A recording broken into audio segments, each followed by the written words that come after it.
اللہ اس بات سے سخت بیزار ہے کہ ایسی بات کہو جو کرو نہیں۔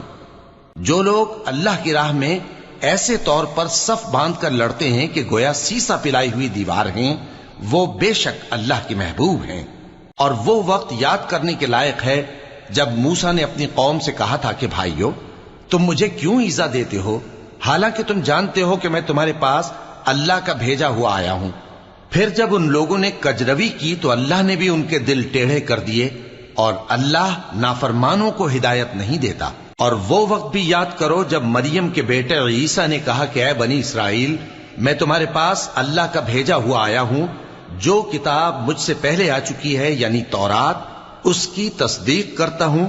اور ایک پیغمبر جو میرے بعد آئیں گے جن کا نام احمد صلی اللہ علیہ وآلہ وسلم ہوگا، ان کی بشارت سناتا ہوں۔